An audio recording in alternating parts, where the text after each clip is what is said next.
It is our pleasure to extend a warm welcome to Mr. Avi Kumar, a distinguished marketing expert currently serving as the Chief Marketing Officer at F&B and the Chief Business Officer at Koto.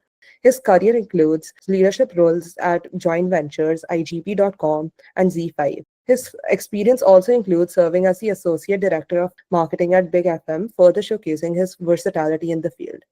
Thank you so much, Aarti, for that, introduction. A lot of, big words there. Let's hope that this session is insightful, interesting uh, for everybody out here.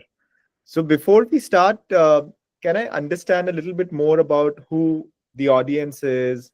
Where are these students all from the final year? Is it a certain, is it a mix of, say, economics, commerce, and so on? What is the kind of mix that we have? I can't hear you. So we have economics and BCom students. Got it. Okay. And this is across multiple years, or this is Yeah. mostly It's across all years of undergraduate, so first, second, and third years. perfect? All right. So, we'll keep it a little bit interactive while this is a master class, but we would keep it interactive because I feel this is a great learning experience for me as well. I would want to understand more about what you guys have learned, what you guys think about marketing, brands, so on and so forth. So we will keep it a two-way communication rather than a one-way communication. I think that's also how marketing has also evolved over the last couple of, not just couple of years, but decades, in terms of how there was a one-way communication earlier where there used to be one person used to come onto a TV, used to talk about a campaign. There used to be an ad which used to run on a print media like newspaper, but gone are those days. There is no successful campaign till the time there is engagement, till the time you have some comments, you have some likes, you have some shares going on. So we will keep the rhythm, and we will keep it engaging. We will keep it as interactive as possible. So, uh, and anybody can raise their hand and maybe answer the question as we go along. Anybody can participate in this discussion. First of all, what according to you is a brand? What do you think is a brand?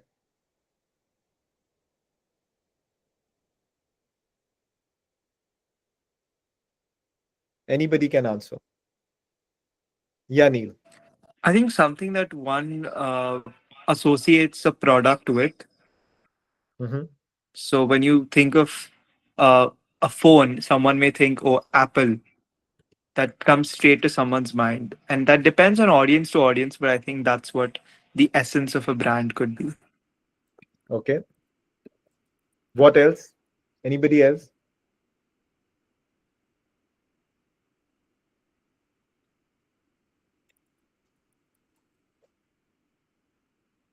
Yeah, please. Harshit. Yeah, so with brand, we can maybe think of as in someone may have a phone in their pocket, maybe that may be an Android, but they may still aspire to own an iPhone. So that's the power of brand. Another example could be that when you look at a green toffee, the first thing that may come in your mind would be of Pulse. So I think that could be something that you can associate with a brand. Hmm. Okay. Yes, sir. As Harshit told about like mental presence, I think if you can also see in terms like the ability to for the brands to charge premium just because of the fact that they are more known. For example, two phones may have the same features, but just because it's Apple, Apple can charge a higher price for the same. Sure. Okay. So, what really is a brand? Each one of us, every individual is also like a brand. There are organizations that are brand. There are products that are brands. Think of a brand like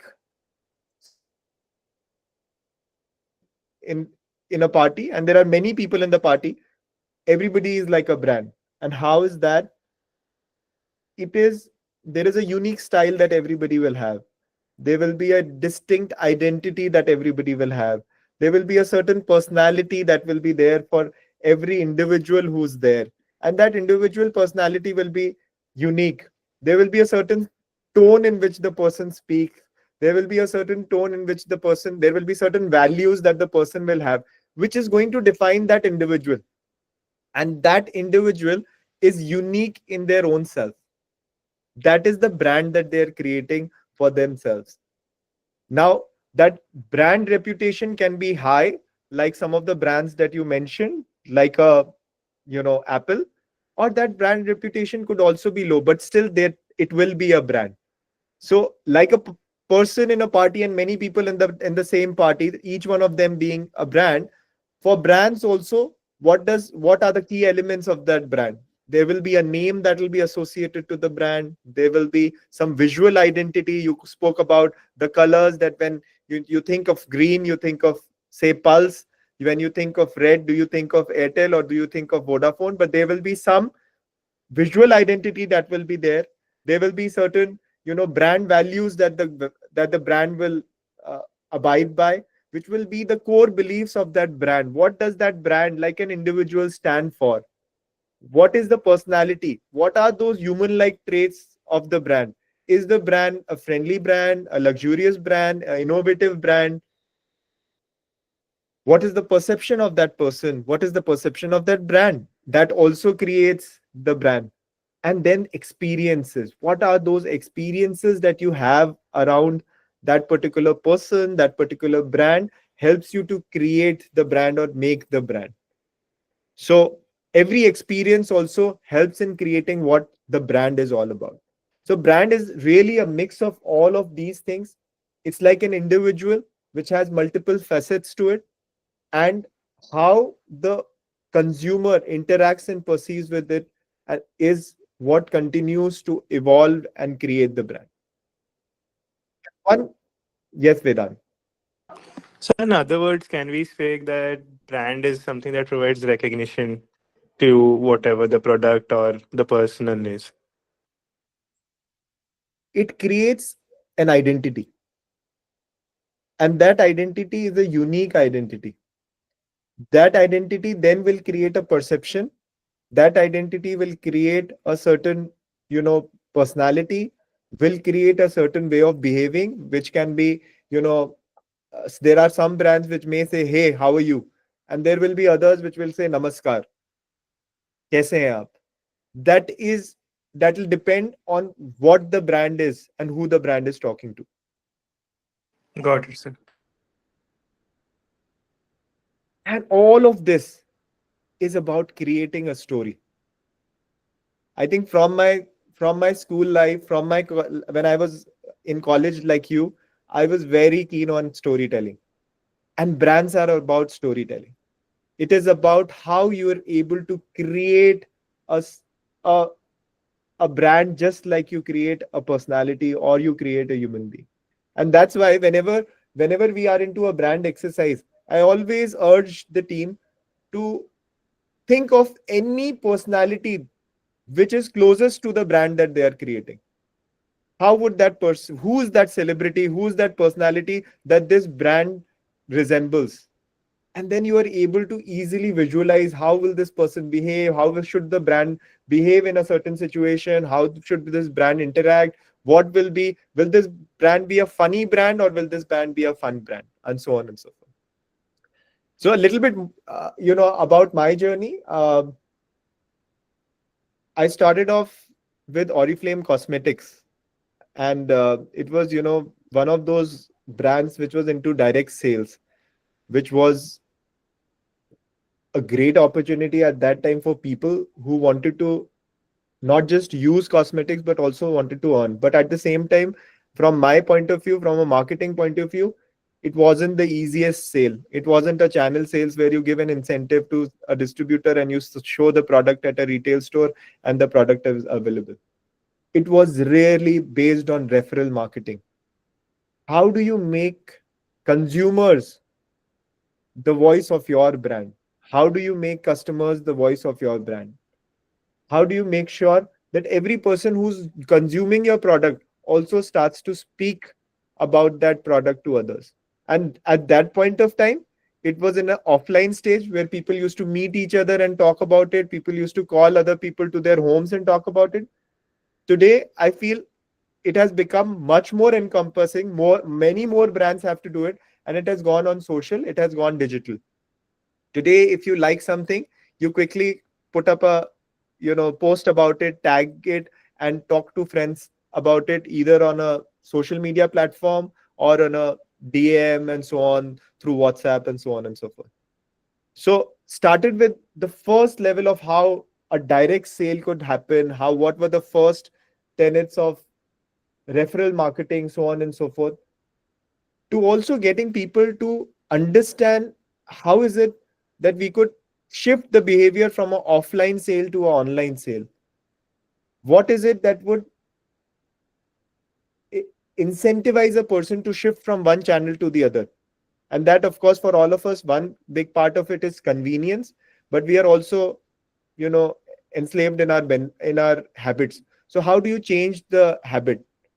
Can anybody, contribute here and tell me that if you have to change the habit of a consumer from X to Y, what is it that could be done?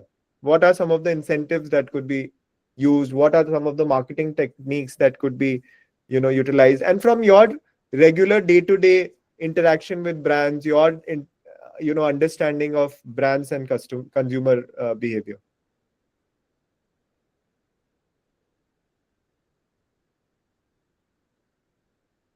Yeah, we will go with you, Vanchit. Yeah, so you raised some very interesting points with the celebrity positioning point. I was a bit intrigued that do we, in case we have a certain brand and we can sense that a celebrity would have an appeal, but his general characteristics of the general way he's portrayed in the advertising world would not make sense. So do we mold the celebrity or do we mold the brand or do we change it completely? How do we go about that? So it's a reference point that you're taking right now. There is a closest reference point that you take. That is for you to have a more clear picture of the personality and how and what of the brand. It is not something which is so it does not mean that, say, if a brand is personified most closest, say if it's Z5 and Z5 uh, is most, say, closest to a, say, Ayushman Khurrana, then it doesn't mean that Ayushman Khurrana will become the brand ambassador. But that is how, what are some of the things that you remember about Ayushman Khurrana? What are some of the things that, people associate Ayushman Khurrana with? What are his personality traits? How is it that then those could be imbibed within your brand and brand communication also? How does your brand, by the colors that you use, by the tonality that you use, by the way you communicate with your consumers, how is it that you could create a intersection uh, within that? That is what you use the reference point for. There will be certain things where you will see similarities. There will be also certain places where you will see differences. But it is easier to then work on the brand and its personality if you have a reference in mind. That's why create the brand as a person first, and then think of it as something else. Yeah. So from there on, started the journey to media, and Big FM is a radio network that you may have heard of. You may have heard about the radio stations. I got to launch about 61 radio stations with Big FM. And for us, the challenge was that hum music chalate the, but then still the music was, our ratings used to be number 4, number 5. People were not listening to our station, and we kind of changed the RJs. We changed the kind of music that we had, and all of that. Did a lot of experiments, but it did not work out. Then we said, let us do a research. Let us go to the consumer and ask them that what is it that their preferences of music are, what is it that they listen, what is it that they, and across age groups. We realized that there is a large cohort of consumers who want to listen to music that is evergreen music, music that is timeless music. So there is always, when you look at music, there is music is divided into certain eras. So there is basis the time in which it was created and the genre in which the music is in. However, there are certain playlists which are called as timeless classics or timeless evergreen music. So one, from the consumer, this insight came. It is very important to talk to the consumer, and from what all you talk, take out the insight, which was that there is a space which is there for timeless music, and we repositioned the station to say गाने जो hit थे hit रहेंगे, which meant that we always played music which was timeless music. It did not mean that we are playing old songs. There was Vivid Bharati which was there, which was also playing old songs, but those were the songs which I would also not know and remember. So it was not relatable to me. But when anybody hears the songs from a DDLG or a Kuch Kuch Hota Hai, even if they were not born in that era, they still can hum those songs. And there are certain songs from Kishore Kumar also, which you guys must have heard, but not the entire, uh, you know. So we repositioned the station. And while we repositioned it and started to play only music which was timeless, we also made a shift in terms of the brand personality and the persona. And we realized that today, even though I was playing all types of music, my brand was being perceived as a little older brand. And we then made it a brand which was more younger in terms of its approach, even though we were playing music which was from all the genres. So, yeah, Neil. Sir, I wanted to ask how exactly did you balance that? Because you said that you repositioned yourself to play timeless music, which entailed a lot of the old classics. But now you're telling us that we sort of shifted to a younger brand. So could you talk a bit more about how exactly did you transition? That's a very good question. And yes, that is the exact problem statement that we were solving for. We wanted to appeal to a larger audience. We wanted to appeal to the sensibilities of the young generation also, but at the same time do justice to the consumer insights that we've had. And that is the reason why I said that the music that we played was not just old music. It wasn't music that was old, and we were not catering to the old. We wanted to cater to anybody who wanted to hear that timeless music. So our positioning was not that we were an old radio station. And this is the contrast, that in terms of the communication, earlier we used to play new music also, but we were being perceived as a brand that was old. Now why was that? Because of the way um our RJs spoke, because of the way we communicated with the audience on radio, how our programs were. It was not just about the music, but also about the programs, about uh, what we were talking about. So think of it like this: that uh, a genre from 2 to 4, which may have been a block from 2 to 4, which was may have been dedicated to homemakers who are doing who are listening to radio while they are cooking and so on and so forth, to shifting to the say to a timeless music, but talking about what is the latest that is happening within women entrepreneurs also, homepreneurs. How are we talking to them during that time? So how and what you talk about, how you position the brand in terms of the logo, in terms of the music, the stationality, all of that changes the perception. And the thought here was that we wanted to appeal to a larger audience. We did not want to appeal to only those who are 45 years and above. And how this helped was that it brought our numbers back. We were the number one radio station for a long time, and we continue to be. Why? Because we identified a niche for the brand, a separate positioning.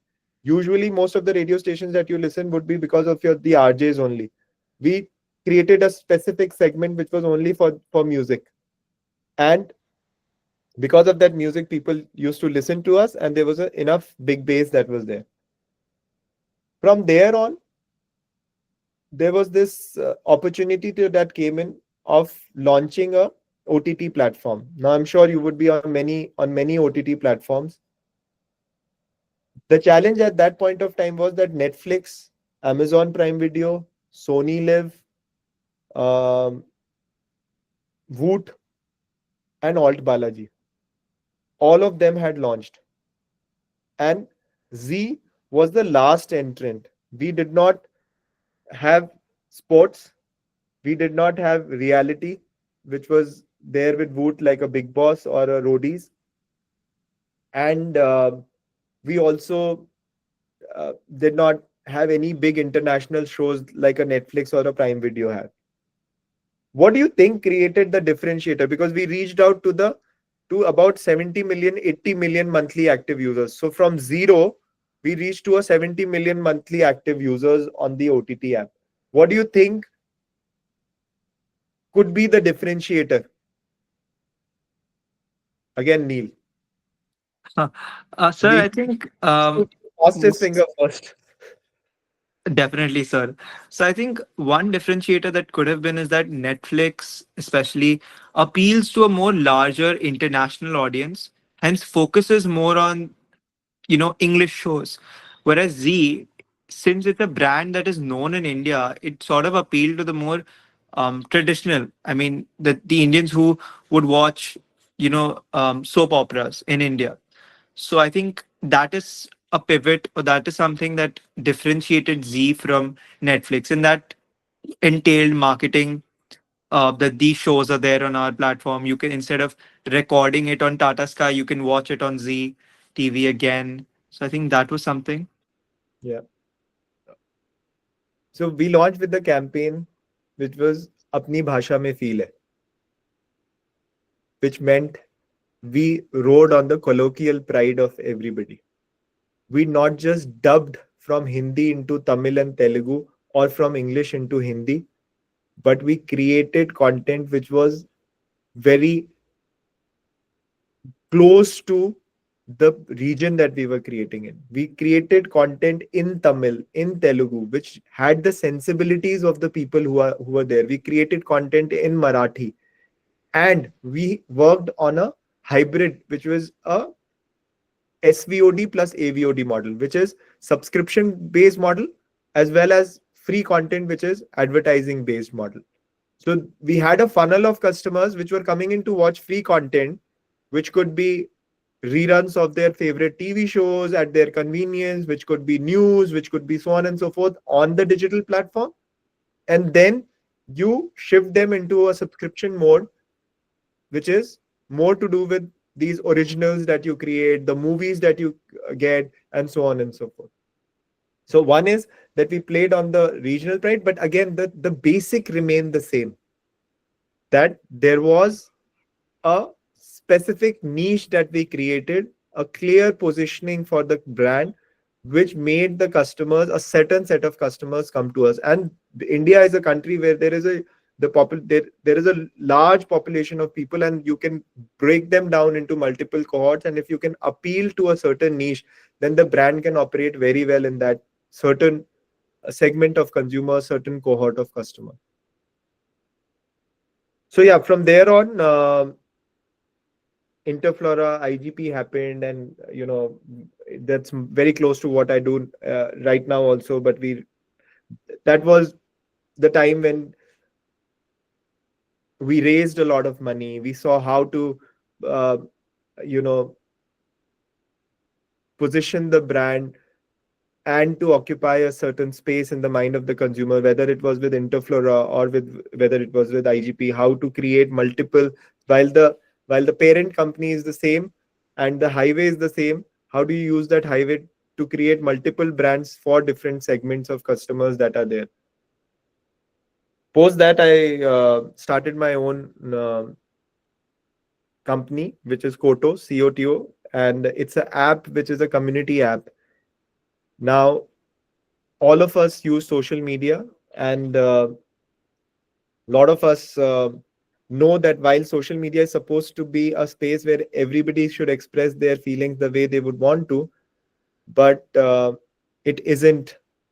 There are people, and especially women, even if they express themselves, they put up a picture, in a public forum, there are people who will come in and will say things which can impact them in a long term basis.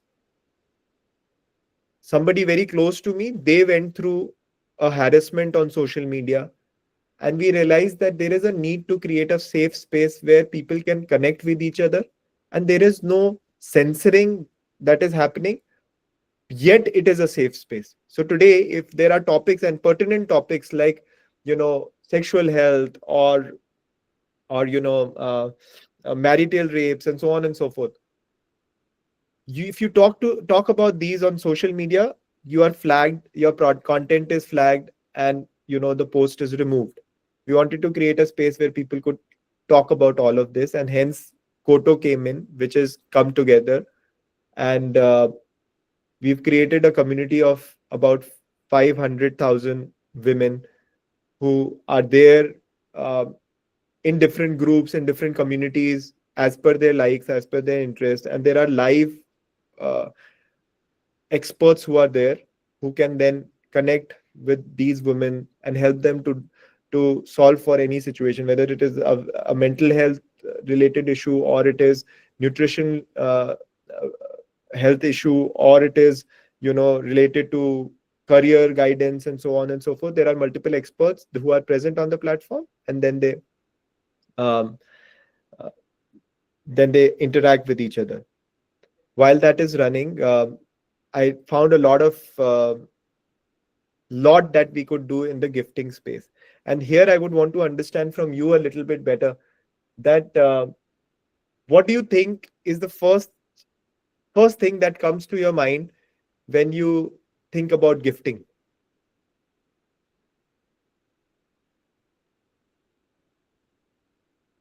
Yes, Vedant. Purpose and the occasion.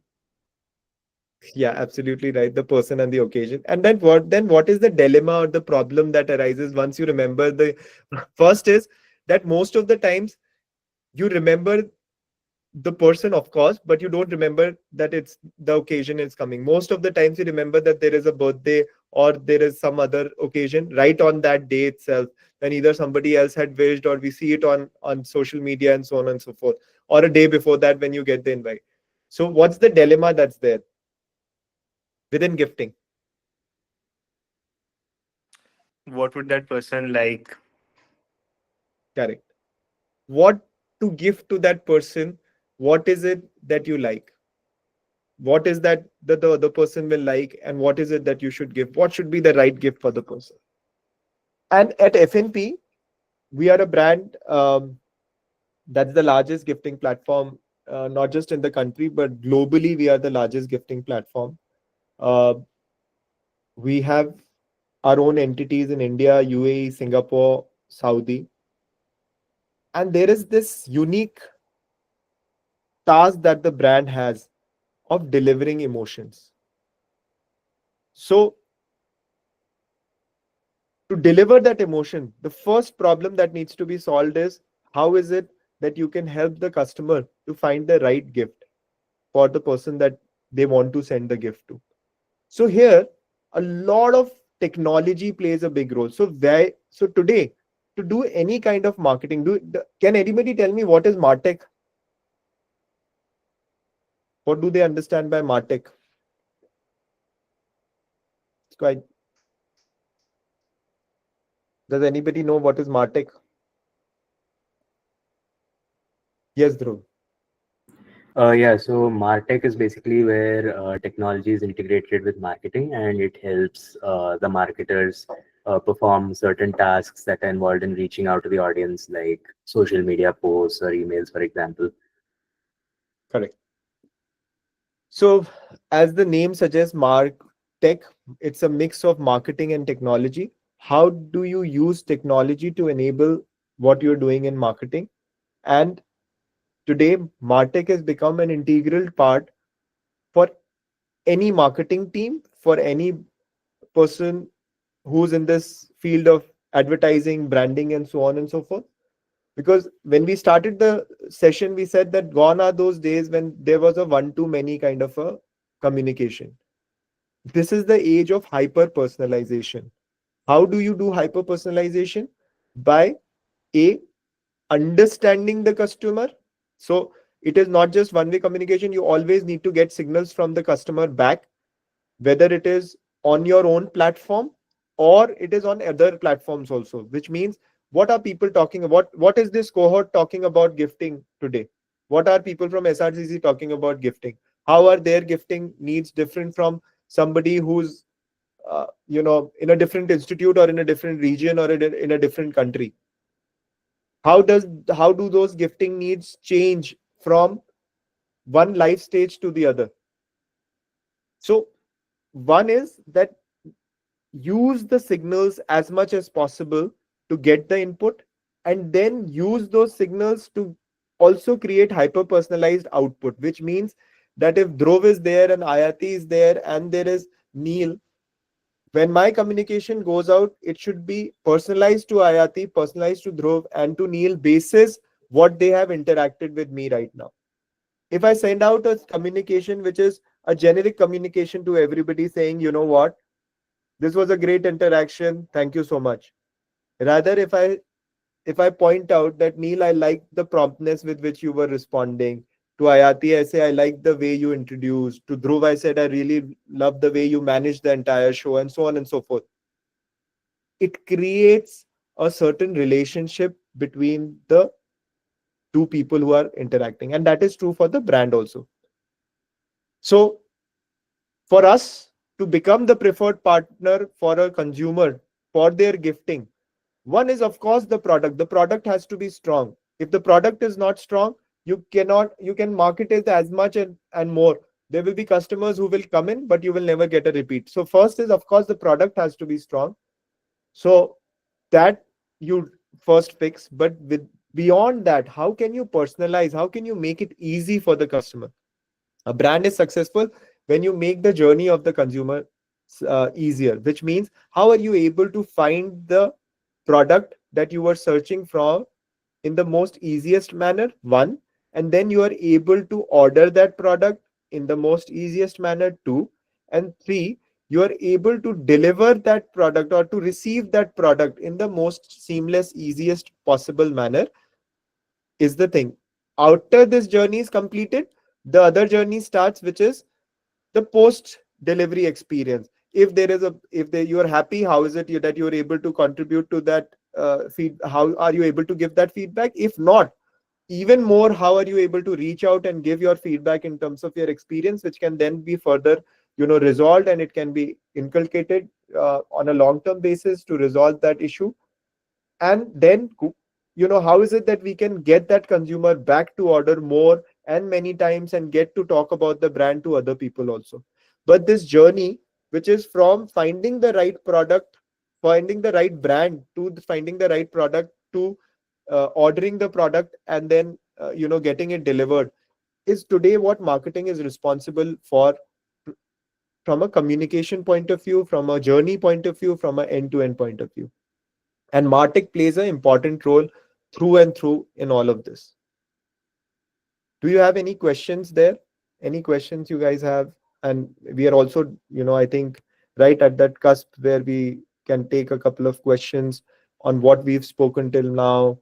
How do you think about the gifting ecosystem? What do you think, you know, uh, is the relevance of hyper personalization or personalization? What do you think are the challenges that are there, and so on and so forth? Yeah. Yeah, Vidya. So when we talk about the gifting space, one of the major problems that I think is in terms of scaling it, because it is basically of the premium segment that we would cater. So how do you think we'll be able to solve this problem? Because if we talk about building a relationship with the customer as well, that can be done when we have few customers. But when it goes on to the large scale, I think that is something which will become difficult. So how do you think we'll be able to tackle this problem? Using technology. Technology is the only way to scale. And building with technology by using AI as well within technology. So think of this scenario. We were talking about how our interaction, if I post the interaction, send out messages to each one of you, or you send out a message when they are personal messages, how they become much more relevant. This session is getting recorded, right? Right, Dhruv? Yes, sir, it's getting recorded. So you can get a transcript of this session. From the transcript, you can understand who all were the attendees, what is it that each of the attendees spoke about. From that, you can put up a layer of AI and ask the AI to talk about what did you understand about each of the person who had spoken, and what are those experts that you think are relevant and important. And then ask AI to create a message which is a personalized message.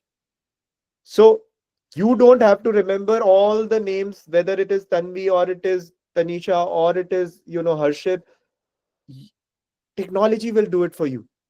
And technology is the only answer to scale all of this. You're absolutely right that as a person, as a brand, it becomes very difficult. But that is where technology comes in, where you are reminded only when it is your friend's birthday. And the other person is reminded only when it's their friend's birthday. Otherwise, it will become a chaos. And it is dependent on what is your purchase behavior. So yes, it is premium, but maybe premium for somebody is above 5,000 and for somebody premium is above 500. Everybody's got a different. So how do you recommend to them the right product that they would be most likely to purchase and will be in their budget? Yeah, Myra. Hello, sir. Hi. Sir, thank you for sharing the information on marketing and its future. And you mentioned that technology is the way through. And could you please elaborate a bit more about specific market trends that are emerging right now, which you think and believe will significantly impact the future of both gifting and digital media marketing in general? Great. Vedant, what's your question? I'll take both of them together only in my No, sir, answer. I'd asked. So sorry. I'll just clear my head. Okay, perfect. So what are some of those trends? In fact, rather than me answering that question, let's understand from you guys what are some of those trends that you see in terms of marketing, in terms of what is the future of marketing, how do you see them, and let's start to list them down, and let's have new people also speak. What do you think some of the trends are there in marketing?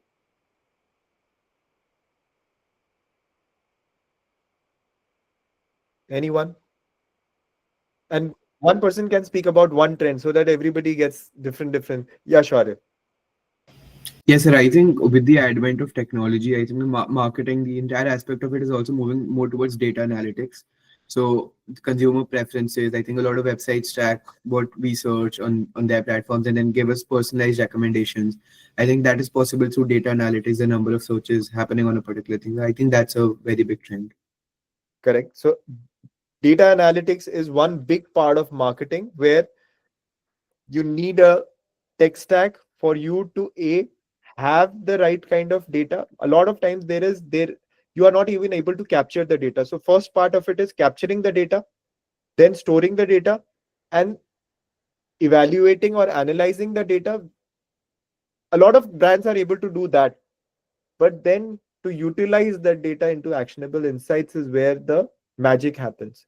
How are you able to use the data that you've got to impact the business in a positive way and make the you know brand more relevant for the consumer? So yeah, data analytics is one big trend which is there. What else? Yeah, Shubham. I think also there's a lot of hyper personalization. Like nowadays, brands are targeting very niche segment for their products. So that is Correct. Hyper personalization, and hyper personalization comes with its own opportunities as well as challenges, because it's easy to say hyper personalization, but how do you really hyper personalize, and how are you able to? Because while data analytics leads into hyper personalization, but there is also a growing trend which is there, which is about data privacy, which is about cyber security, where people also are mindful about the information that they share and they want transparency in the system.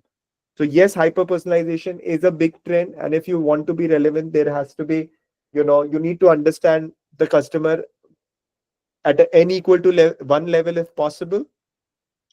But at the same time, you also have to ensure data privacy. What does that mean? It means that no PII data, personally identifiable information, should be shared or should be available anywhere within the ecosystem. So there are data privacy measures also that every marketer needs to take. Yes, Aditya. But I think another trend is also influencer marketing. So what used to be film stars or cricket players. So now brands, for example, KFC and Zomato are also using YouTubers and famous Instagram creators. Absolutely. I think all the brands. And I was thinking that this may come up on the top. A big shift in marketing has happened where endorsements are happening through influencers, and influencers of multiple classifications and categories. And it's not just into one category, but across categories. That's how, because see, one more reality of marketing is that a marketer will always market where the consumer is. And where is the consumer today? How much time do you spend on social media, or in general people spend on social media than anywhere else? We spend a majority of time on social media, and hence the marketer needs to be present there. Now, to be present there, ads is one thing, but there is also ad avoidance that has happened amongst people. People want to see less and less of ads, and they get influenced less and less by ads. So while ads will still continue, but the way in which these ads are created have shifted into influencer marketing. So influencer marketing is a strong trend which has been there for a couple of years now, also seems to be going strong for future as well. Yes, what else? What else? Let's think a little bit more.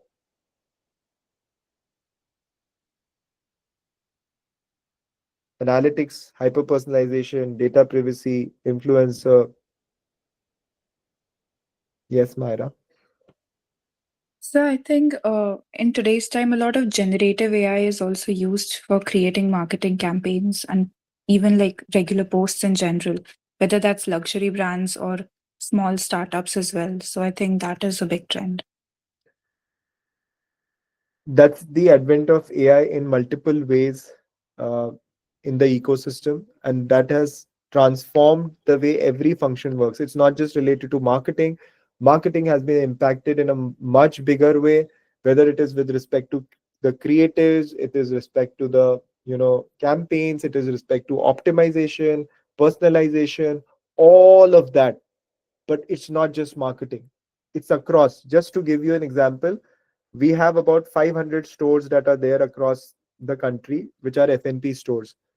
And there are people who are working within these stores that are creating, you know, um, uh, cakes, that are working on making flowers and so on and so forth. So we've put and installed a camera in our stores, wherein once you've, you know, if there is a person who's been identified as a worker, or as a florist, or as a reception person, that person then has the AI, the camera itself will lead into a feed into the system. And if, say, the person who's supposed to make cakes is not wearing gloves, that AI will be able to identify and raise a flag to the area manager of that particular store, and say that this mandate is not being followed. If the somebody is not wearing a cap while creating a cake, then it will highlight.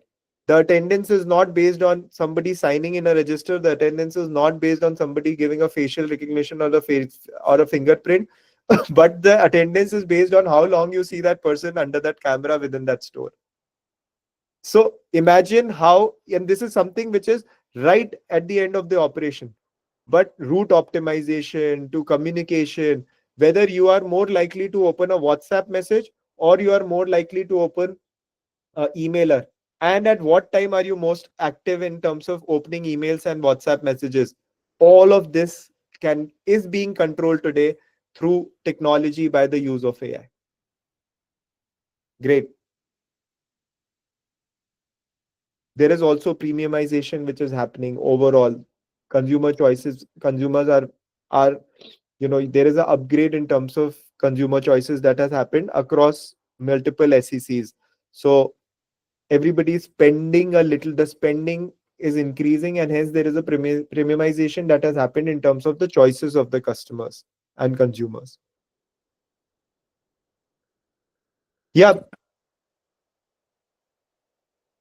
Any other questions?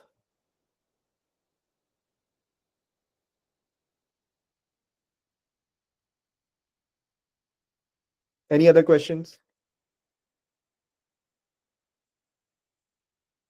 Yes, Myra. Yes, sir. So, in the beginning of the session, you mentioned about personal branding and how every individual in themselves represents a brand.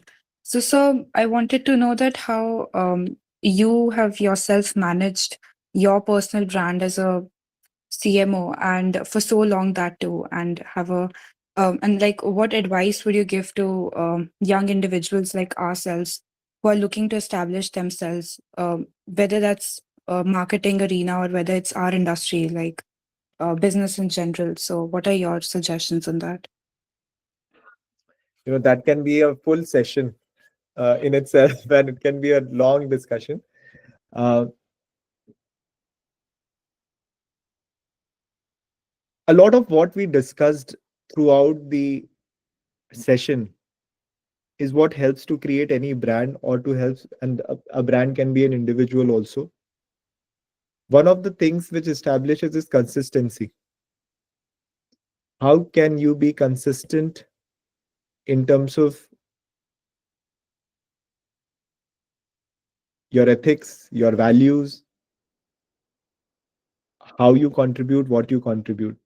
While the arena can change, but your consistency remains the same. Consistency really helps for a brand to be established in the mind of the customer. That is one. Second, it is reach and amplification. So how is it that you are able to take your work? And this is something which is, for marketers, it's very exciting because what you create goes out to the world and it reaches out to many, many people. So how are you able to create a certain impact amongst people, amongst the business at scale? So first is consistency. The second is impact. How is it that you are able to create impact within the business, within the consumers, within the customer ecosystem? Most important is a purpose. If we all, all of us, when is it that we forget that we are tired? When is it that you forget that you are doing work per se? When you enjoy what you're doing, when you are doing something with a purpose, when you play a sport and you play to win, you are completely involved into that sport. So that's because you have a purpose of winning the game, of doing and giving your best within that game itself, within that sport itself. How is it that we can have a clear purpose for ourselves as an individual, and then for the work that we do, for the brand that we create? I've been fortunate to be associated with brands and create brands where we had a very clear purpose. At Big FM, our purpose was internally suno sunao life banao, which means how can we enrich the life of everyday consumers? How can I tell in the morning that यहाँ पे traffic लगा हुआ है, यहाँ पर आज fish rate is down, fish rate is high, stock market is up, to help the consumer who's starting their day. To Z5, where we wanted to democratize content.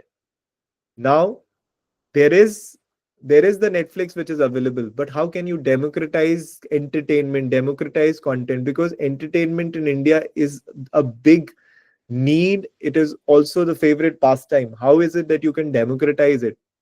So that became the purpose.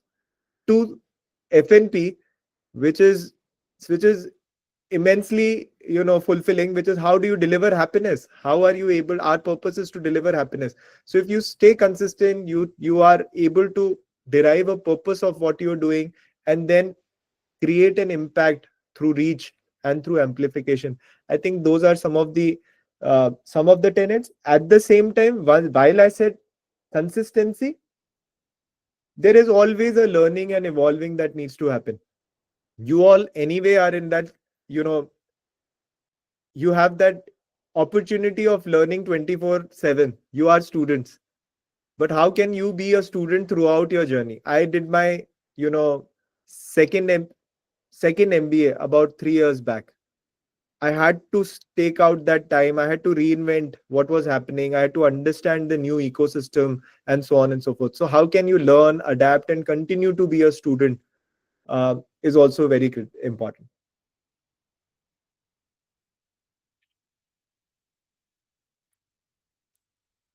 So input is what we can control. Output anyway is a outcome of what you input. Great. I think this was a great session. Dhruv, Ayati, Myra, Abhay, Vedang, Neil, all the people who are on the call. And, I'm a LinkedIn connect away. If you guys want to connect, if you guys have any questions, any ideas, I would love to hear more about FNP, about some of your thoughts on marketing, etc. From you. And if you want to know more, learn more, happy to connect. Thank you so much, sir. As we conclude today's session, we would like to extend our heartfelt gratitude for the enriching discussion. A special thanks to Mr. Avi Kumar for sharing his expertise and shedding light on the evolving marketing dynamics in media and gifting. This session would not have been possible without the unwavering support of Professor Simrit Kaur, Principal of Shriram College of Commerce, and Dr. Aminpreet Kaur, Convener of the Placement Cell. Lastly, we extend our sincere appreciation to our audience for making this session a great success. Your enthusiasm and participation have fostered a truly engaging learning environment. Thank you so much, sir. Thank you, Ayati. Thanks, Dhruv.